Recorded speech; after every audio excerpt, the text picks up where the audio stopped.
Novo livro do Apocalipse ou da Revelação, capítulo 66. Título: Será que o bispo José Pedreira vai finalmente nascer de novo do sopro que vem das vítimas? 1. Quem ler como eu li a entrevista que o bispo de Viana do Castelo acaba de dar à agência Eclésia a propósito dos seus 25 anos de bispo da Igreja Católica, fica com a sensação de que José Pedreira poderia ter dado um competente professor de matemática ou um competente engenheiro agrónomo. O facto, porém, de ele ter nascido num ambiente super pagão, católico e crente, mas apenas da fé religiosa que está nos antípodas da fé de Jesus de Nazaré, ditou que ele frequentasse o seminário da Arquidiocese de Braga, ainda não tinha sido criada a Diocese de Viana do Castelo, viesse a ser ordenado padre presbítero e finalmente bispo da Igreja Católica. Conheci quando ele foi bispo auxiliar do Porto. No reinado, os bispos são uma espécie de reis absolutos da respectiva diocese, ainda que completamente vassalos relativamente ao Papa de Roma e à Cúria Romana, que os tratam como se fossem menores, do bispo Júlio Tavares Revimbas, e desde então nunca mais deixei de seguir à distância, mas com suficiente atenção, o seu percurso pastoral na sociedade e na Igreja. 2.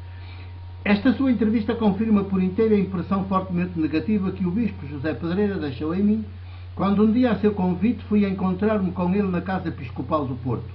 Por essa altura, eu residia em São Pedro da Cova, no concelho de Gondomar, por isso, a poucos quilómetros da cidade do Porto, e ele era o bispo auxiliar destacado pelo bispo titular da Diocese para acompanhar pastoralmente a região onde se situava aquela conhecida Vila Mineira, carregada de sofrida memória devido às minas de carvão que durante anos e anos sugaram o sangue dos homens e das mulheres que, como toupeiras, trabalhavam soterrados e sem o mínimo de condições de humanidade a uns 200 metros abaixo da superfície. 3. Afligia-o particularmente a minha condição de presbítero da Igreja do Porto, sem ofício pastoral oficial, e quis, num gesto de aparente boa vontade, encontrar-se comigo para ver até que ponto poderia ajudar a regularizar a situação canonicamente anómala que a Diocese do Porto, melhor, o bispo que então presidia a Diocese do Porto, autocraticamente criou comigo em março de 73 e desde então se mantém sem alterações.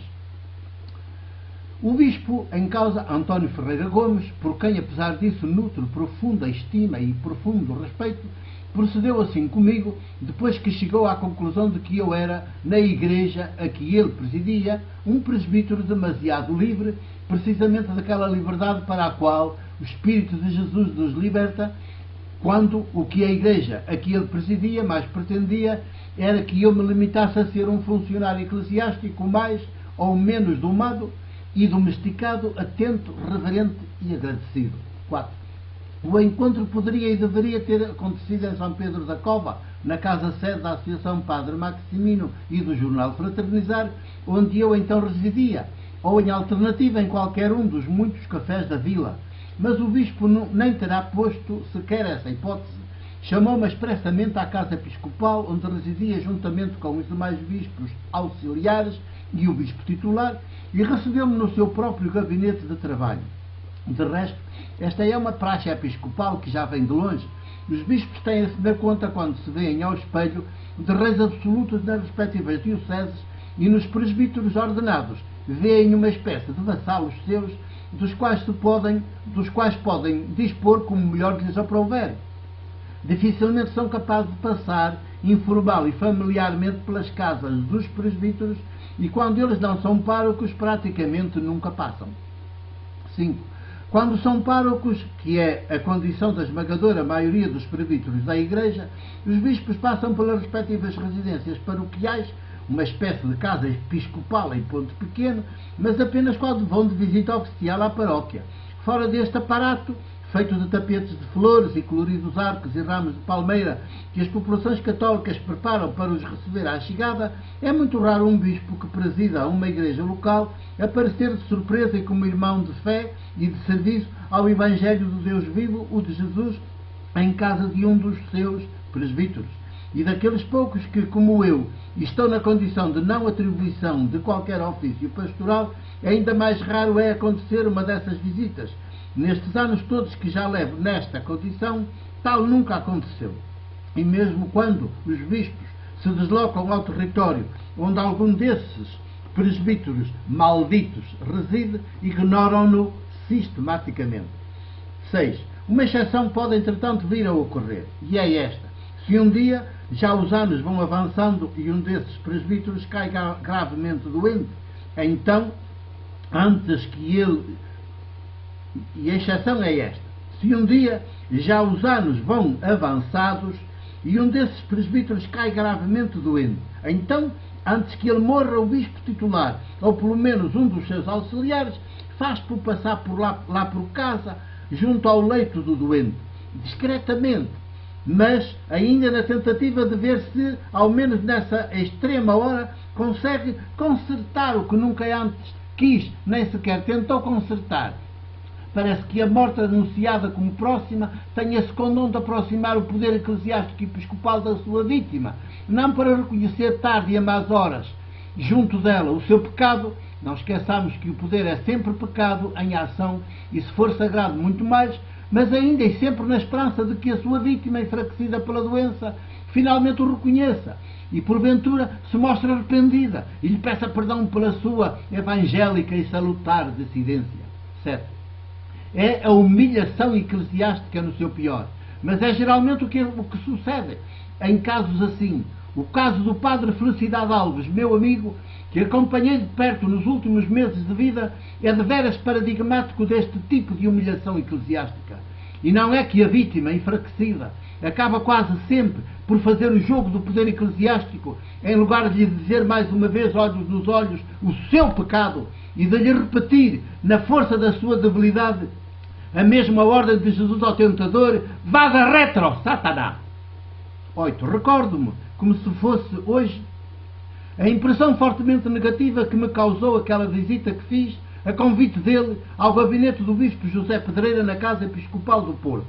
A conversa começou de mansinho, já foi assim em Mansoa, Guiné-Bissau, quando em plena guerra colonial tive a audácia, enquanto capelão militar fardado de alferes, de anunciar aos homens do meu batalhão, comandante incluído, o Evangelho da Paz, e o meu chefe capelão foi de propósito de Lisboa lá conversar comigo para ver se me lavava o cérebro e me convencia de que aquela guerra colonial era uma cruzada ou guerra santa em defesa da cristandade e da civilização ocidental.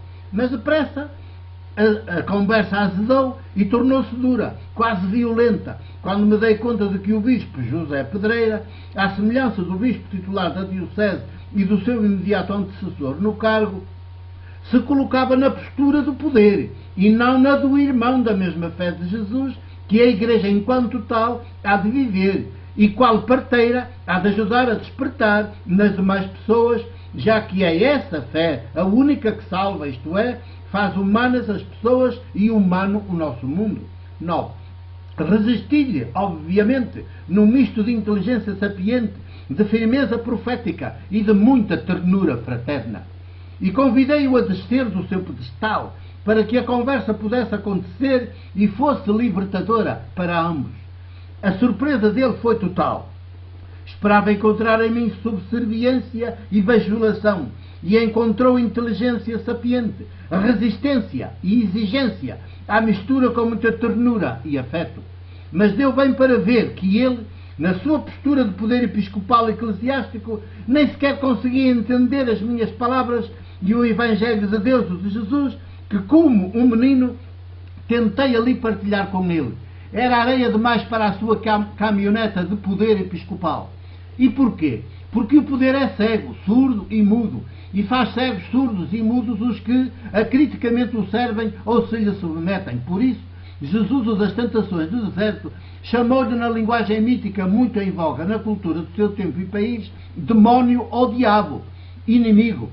E com toda a razão, porque demónio ou diabo, inimigo, é o que o poder, todo o poder é. Por isso, desumaniza quem incondicionalmente o serve e quem acriticamente se lhe submete e lhe obedece.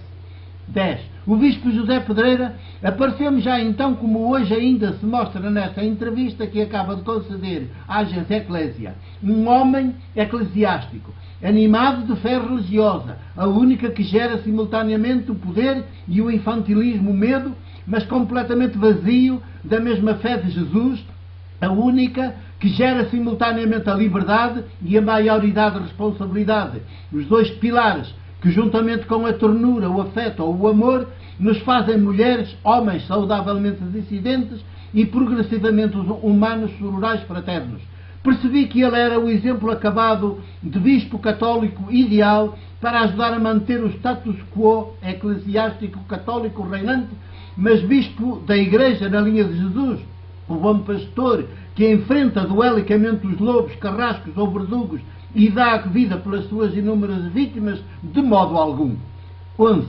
Nesta sua entrevista, o Bispo José Pedreira consegue falar de tudo, menos de Jesus, o de Nazaré, de Deus vivo, o de Jesus, e dos pobres, da Igreja, a de Jesus, do Evangelho de Deus, a mais espantosa boa notícia que alguma vez nos foi revelada, anunciada, e que, se acolhida, praticada, nos faz mudar de Deus, do Deus do paganismo e todos os seus ídolos, dos quais o mais perverso hoje é o Senhor Deus Dinheiro, para o Deus de Jesus, que, como a Abamém, está aí apostado dia e noite, mediante o seu espírito, na edificação de uma ordem mundial à altura dos seres humanos e dos povos, mais conhecida por reinado de Deus.